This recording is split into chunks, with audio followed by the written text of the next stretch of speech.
Hey guys, it's Zach, and I wanted to bring you guys this video showing you guys how to get started on jungling. Jungling's a really important role in Paragon. It might be the most important role. It's very difficult to get started on and can be quite overwhelming. In this video, I'll give you guys a few examples of some routes you can take and also an example build. In these examples, I'll be using Grux, but these builds and these tips and tricks should work for just about any jungler. At the end of this video, if you guys find any of this information helpful, or if you have anything to add, go ahead and give us a comment down in the comments section.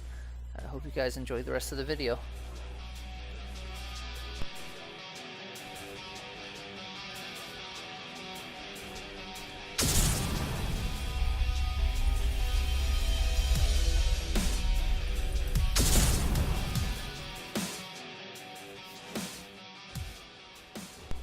So why is jungling so important? Well, one of the reasons is because every time that the jungler kills a jungle camp, the experience ends up being shared amongst the rest of the teammates. Yeah, it goes to a harvester and it takes 2 minutes for these to be distributed, the extra XP. But once it's distributed, you know, it can greatly help out your teammate, keeps them up to speed, and keeps them from falling behind. So if the rest of your team is doing really bad, the jungler helps hold the team together. Another reason why the jungler is so important is because he alleviates the pressure when the lanes aren't doing so well. So if one of the lanes, say mid lane, is struggling and needs to go back to heal or needs to go back to buy, the jungler can come and cover the lane for them. Or if a mid laner is being pushed really hard, then the jungler can go and help them out for a little bit without getting in their way, without stealing all their farm and eating up their experience. So, because once the jungler has come and helped out, then he can immediately leave and go back into his jungle. So those are probably the two things to keep in mind most as you're jungling, is hitting up your jungle to keep up the XP flow for your teammates, and then secondly, to make sure you cover for the people that need help. And there are a lot of complex parts to the jungle and jungling, but if you keep these two things in mind throughout most of it, if that's your main focus, the two things that I just mentioned, then you know you guys are going to be successful. You're not always going to be the highest scoring person, you know, but sometimes you will be. In the video that you're seeing right now, you know, I went 16-7, and as you can see, I pretty much kept the whole rest of the team up to par with me, you know, by getting so many jungle farm and getting the experience divvied out to them. Okay guys, let's go over a quick example jungle build. The example right here is for Grux. Now, unlike some of the more hyper-focused characters like Gadget, who just focuses mainly on power, the jungle builds are going to be a lot more varied. We're going to want to have power, we're going to want to have basic penetration, we're going to have a little bit of attack speed, some crit chance, some lifesteal, and some health. And on top of it, I even get some basic armor and ability armor, depending on the situation. So, okay. Like I said in my gadget build video, I always pick up the Warlord, because typically you are on the attack when you get Orb Prime. It's very rare that you get Orb Prime when you're playing defensively. So these level 10 items are very well priced, and there are a lot of bang for buck. And they get, you know, so it's always good, I think, if you're jungling, to pick up one of these, either Touch of Thieves or Fist of Kings. So on this build, here we go. You need, for jungling, if you're jungling, you want one jungle item. The jungle item I happen to pick up here is Reaper's Siphon. Let's go and take a look at that. Well, here's Stalker's Siphon. That's lifesteal, attack speed. Basic attacks on jungle minions restore plus 8 health. The Reaper's Siphon. Basic attacks on jungle minions restore 8 health.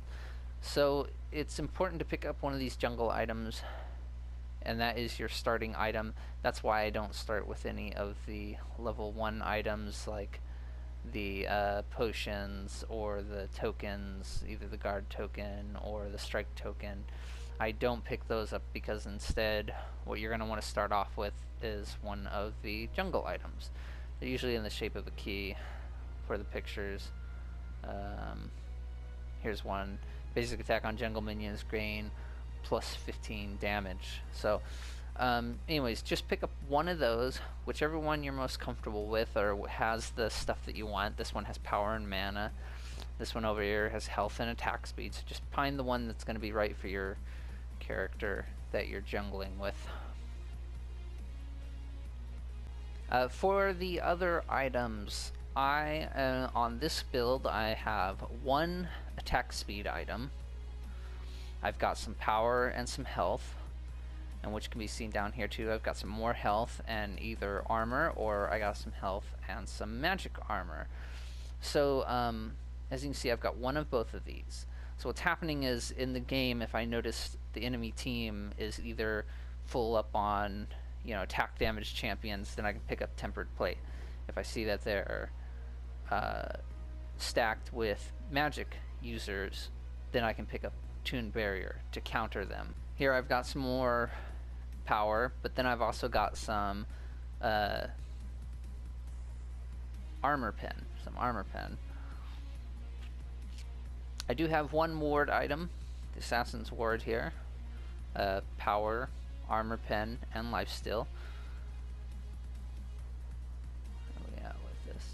But further down, I've got a little bit more crit chance and some armor pen, and then I've got some power and some lifesteal. So you can see this is kind of the build I've got going on right here. A couple other items that you could switch out for that might be good for you are like Spear of the Rift Hunter, which will give you power and crit chance. So that's a good one.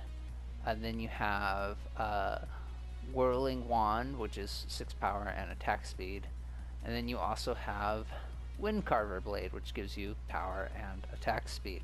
So all three of those items are good. You know, they're universal items that everybody can use, or any character can use, any hero can use. So you can swap those in if you don't have some of these other items available. Here's a good one.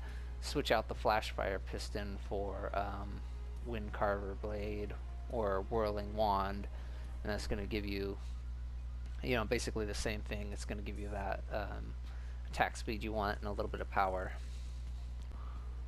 And then of course I load myself up with an appropriate amount of you know, upgrades that are gonna get what I have. Mostly power. Like here's a lot of power. Here's some crit chance, and there's some more power. So mostly power, but then I got a little bit of everything else. I got a little bit of the crit chance, a little bit of the ability armor. I've got one basic armor, one ability armor right there. Here's for that attack speed up, so here's a little bit of the attack speed. So you guys can take a look at that right there on the screen and just see what I got.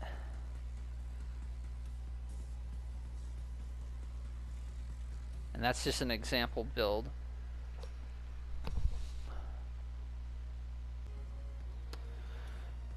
One item that I see a lot of other junglers pick up is Bounty Stalker, and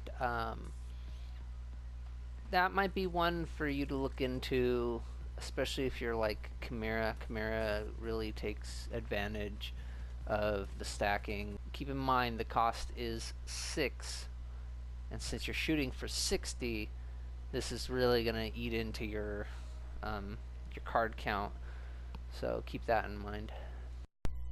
Okay, so now let's talk about the different routes you can take through the jungles.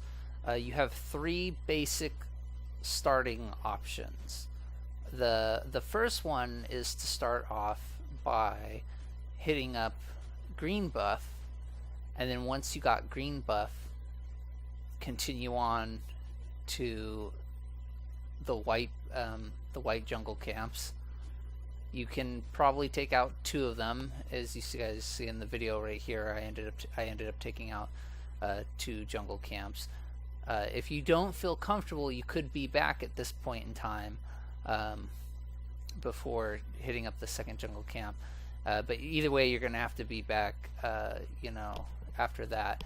As you guys can see in this example here on the video, I end up being really, really low, and that leaves me susceptible to getting invaded by the enemy jungler. And then that leads us into what the other routes could be.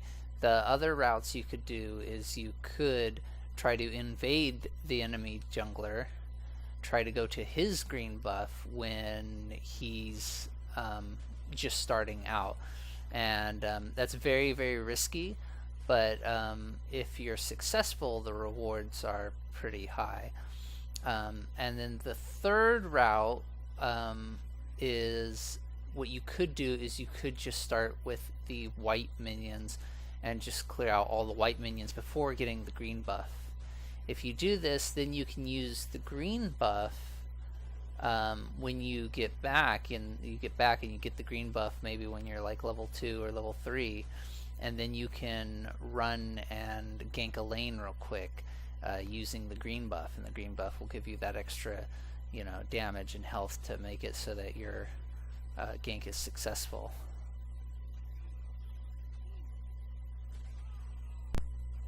Now, once you've completed your first route and you've gone ahead and either ganked or covered for another lane, what you want to do is you want to get back into your jungle again, get back into hitting up those jungle camps so you can continue the XP flow for the rest of your team. Don't ignore the jungle. Don't go out into the lanes and just stay in the lanes. And don't forget about your green buff either. Every time your green buff comes up, basically you want to go get it. Go get it, and then either use it to clear out the rest of your jungle again, or use it to go gank a lane again. Before trying these routes and whatever build you end up making in a real game, it's best to go and try these in a bot game. That way you can see what actually is going to work as far as the route's concerned, and what you're going to be most comfortable with when you do use these tactics. Couple extra things to keep in mind. Pick up the river buffs whenever you can, to give yourself a little advantage when you go to gank.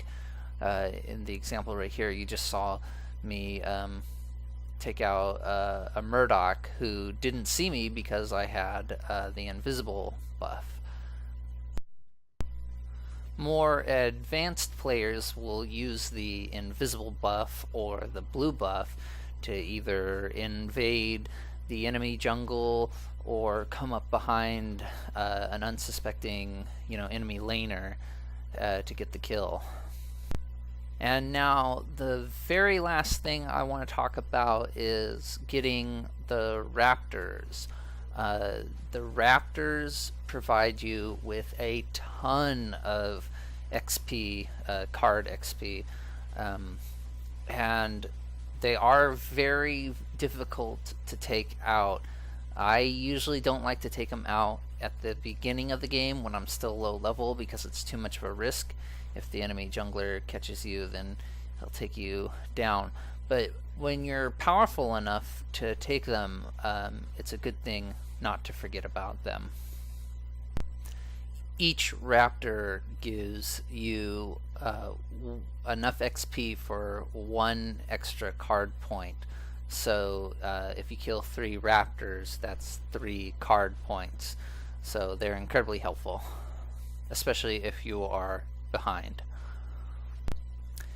And that's those tips and tricks that I got for jungling. Hopefully this was helpful.